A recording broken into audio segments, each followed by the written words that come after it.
Hey everybody, welcome to Michael's Movie Show, a show about movies where a guy named Michael, that's me, talks about them. Today, we're going to talk about this past weekend's very much anticipated release, that is Alien Covenant, which it has xenomorphs in it. That's that's maybe the good thing, but I don't think so. All right, so first and foremost, let's talk about my general impressions. Before we get into the spoilers, this is a spoilers video, but before we get into the spoilers, let's just talk about my first thoughts. It's not a bad movie, it's Alien Covenant is a good enough film. I would right now I'd probably rank it just below Aliens as third best in the franchise. Uh, that could change. I could see Prometheus and or Alien 3 kind of usurping it. I know that when I first saw Prometheus, I liked that a lot. I thought Prometheus was pretty good. I thought, oh, it's a good hard sci-fi movie. And then I thought about it for a few days and I was like, oh, that's not such a good sci-fi movie. So, you know, maybe it's worse than I actually think it is. But at the moment, I think, hey, it's good. It's good. I have a lot of problems though. I think that Orem, played by Billy Crudup, is a little on the nose, but I also enjoyed him. I think that Billy Crudup, as an actor, really brought a lot to that part. Probably did better for it than John Logan did in the writing. But other than that, and a few, well, now I'm thinking about it. You also have Dan McBride's take on Tennessee, who we get it. Tennessee, Dallas, Tennessee. It's a location that's known for people who wear cowboy hats.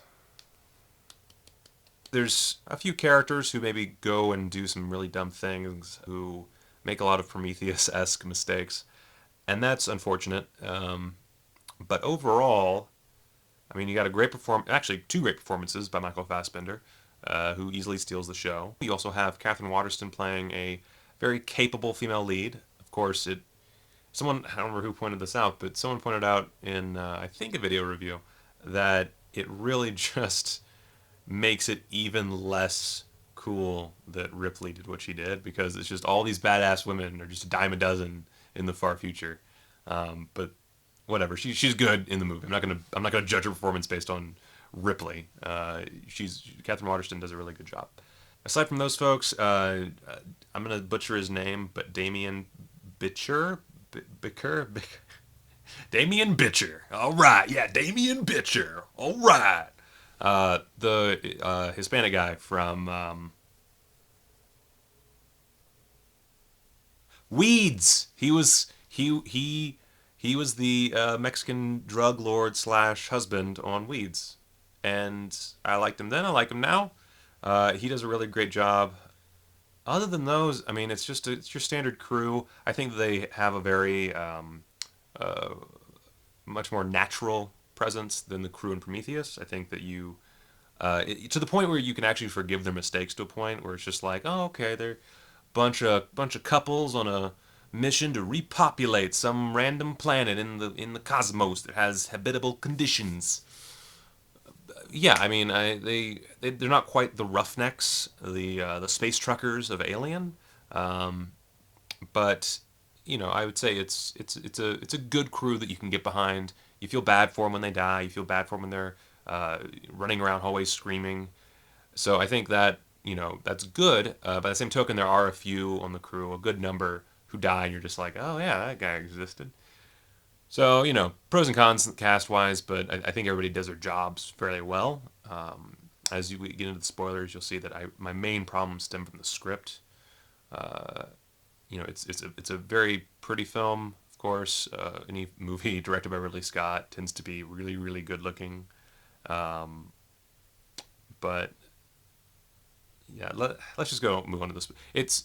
I gave it a 3.5 out of 5. That might be giving a little bit of a high rating. I think a 3 out of 5 is probably closer to what it actually is, and it's definitely a pretty solid entry for the Alien franchise. But bear in mind that the Alien franchise has some woo oh not great films in it. Films that I enjoy, but I mean, let's be honest, Alien 3 and Alien Resurrection are not the peak of cinema. and the AVP movies are garbage. So it's not the most difficult position to achieve, third best in the Alien franchise. So spoilers from this point forward. If you have not seen Alien Covenant and you don't want spoilers, please just go away. I've gotten my views out of you. I'm done. You've done your part here. Scamper on off. All right, so Michael Fassbender, he is simultaneously the best and worst thing about Alien Covenant.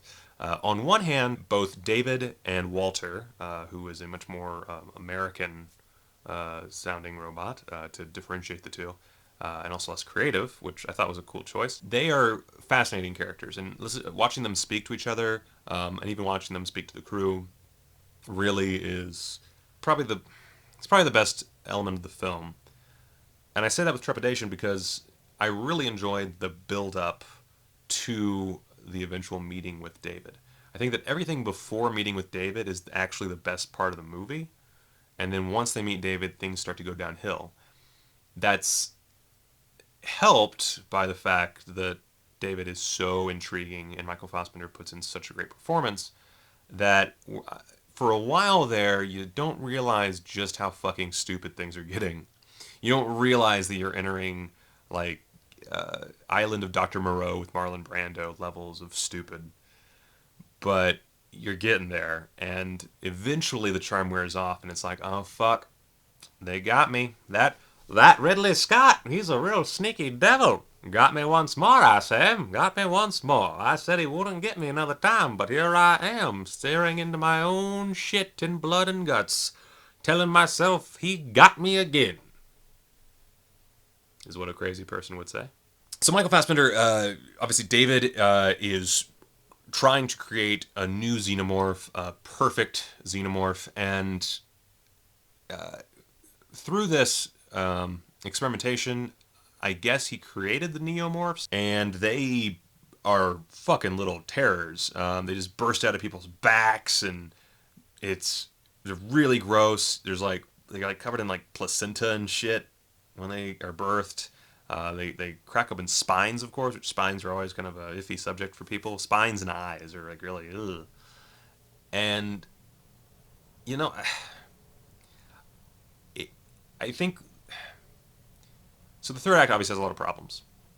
One of them is that David's whole plan, his entire methodology, just the only sense it makes is, oh, we got to get to the Alien movie. There's that movie with the Sigourney Weaver and the John Hurt and the Harry Dean Stanton. We got to get to that movie from this movie. So I guess I'll make xenomorphs. When I don't understand why the neomorphs weren't fine as is. I guess it could have to do with that horse analogy that David makes, where the neomorph comes up to him and he trusted me. Moment happens. I guess you could, and they might even say this in the movie. I don't remember. I saw it once at a press screening, but I guess you could use that as reasoning for, oh, I need to make them better. I need to make it so that they don't trust human beings. They don't trust people. They're not like horses. They're a weapon. I get that, but by the same token, it still feels like a film that's just trying to make its way to that Alien movie, and it feels like it's the middle film between Prometheus and whatever movie actually leads into Alien. And that's a problem just because it loses the significance of the overall film. It just feels like, oh, well, this is a bridge to the next thing. None of this really fucking matters. We're just seeing an element of the story, which is fine, but it's not actually, it's not going to age well. I think Prometheus might actually age better than Alien Covenant because of that. So back to the xenomorph, I guess my biggest problem is actually that the xenomorph is the worst part of the movie. Comes in middle of the third act, I want to say. Has some cool moments at first. I think its birth, the chest burster scene, was really pretentious and didn't look very good. It was really just like super CGI. And I don't complain about CGI much, but it was really CGI. Like, you look at that thing, you're just like, them some ones and zeros, bud. And it's frustrating because they could just go practical and make a chest burster, or use CGI to make the chest burster better without going into it's a full grown alien letting out its limbs and I'm frustrated because it's born. It has like a cool death or a cool murder scene. It doesn't really ever outdo the Neomorph though, but it kills one of the guys, and then it fucks up drug dealer from Weed's face, and then they escape, and then Ripley 2.0 murders the shit out of it with the help of Tennessee, which was awesome. And then they get back to the ship. They think they're okay. For a brief moment earlier, drug lord from Weeds, got a face hugger on his face. Apparently, it actually impregnated him. Ripley 2.0 finds dead drug lord from Weeds. Turns out that there's an alien on board. She and Tennessee have to defeat it after it kills sexy funtime couple. And then they blow it out the airlock, because that's what you do with alien movies, is you retread the same fucking ground you already walked over, which is nice. The only other really big glaring flaw for me was the Prometheus-esque mistakes. You had the guy who says, I gotta go take a piss on this alien world. I'm gonna step on stuff like nobody's business, and I'm just gonna smoke because I'm an asshole. And then this thing's gonna get in my ear, and I'm gonna get infected. And I don't know why David doesn't make the ear thing the thing instead of the eggs, because the ear thing seems like it's a lot more deadly and perfect, but whatever, it's prequelitis, you know. Now this is pod racing. There's other little stupid things or coincidences that occur. The way the ship blows up, for example. Just trusting David seems like a bad idea, but yeah, whatever. And then the final, the big final nail in the coffin that really told me this wasn't the best movie. And this is where I'll end things, because I think it's pretty easy to see why this movie isn't the best. There's that twist. And it drives me crazy because I love a good twist, and I'm willing to accept a twist I can see coming. But this is one of those twists that you see coming for literal miles. Like, it feels like it takes an hour after you've realized the twist to get there. Even if it's been like 10 minutes, you're just like, okay. That's what's going to happen. Okay. All right. Ooh, maybe nope, they're not going to surprise me. Nope. And so you have Daniels, Catherine Waterston's character. She's getting ready to go into... Actually, let's back up. She is helping David right before they discover that the xenomorph is on board. She helps David a little bit, putting staples into his face after... Because the alien, Or no, with his... I think the idea was that it was the fight with Walter, maybe? Either way. She thinks it's Walter. He has a cut in his face. She staples it closed. And we got this very subtle hint that Walter, can regenerate his, insides and skin. You can't actually hurt him in the long term. He just heals himself, which is cool. I mean, that makes sense. It does make sense because in this world, we get androids who can't do that further in the future. It seems like that would be something that they would just improve on, but whatever. So we find out Walter can't just be easily killed, can't be easily hurt. And then we go to the ship, and he's all fucked up still after a good amount of time, and Daniels is helping him. Well, wait a minute. You know that he can do this. You have to. You're on board a fucking ship with him in a world where he is not that crazy of a thing. It's just we have androids in this world. Cool. He heals himself. So right there, it should be, he's not healing. Oh, fuck, it's David.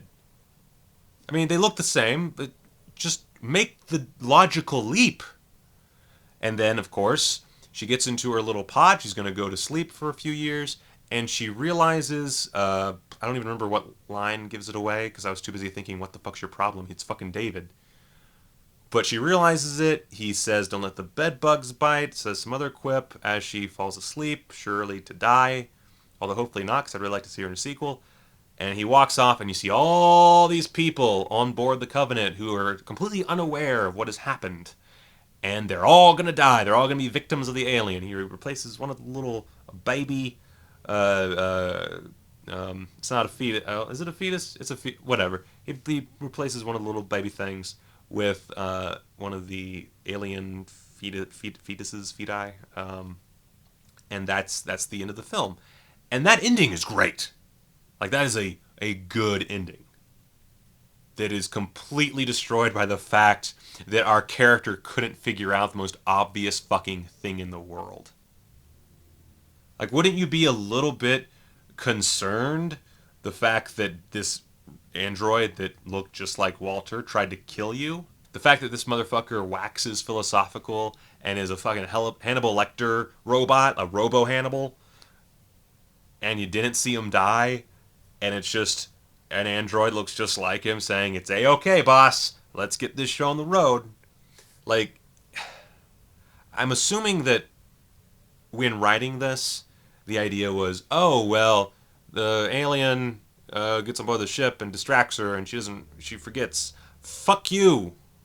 She's a very capable young woman. She's a strong, independent lady, and apparently she's a fucking idiot, too. That's just my rant. It's sad because, again, I enjoyed myself. I was sitting next to Louis Anderson at the screening. He fucking loved it. He was really scared by the neomorphs. It was so good until they got to David. Like, even with the little dumb character moments, like, I gotta go take a smoke, guy, or let's all take our fucking helmets off even though we don't know what's in this air besides oxygen. Besides those, like, I was able to just say, okay, fine, whatever, cool. I can look past little bullshit, but once you just completely fuck your third act and end the film on a twist that you can see coming a mile away, that really hurts things.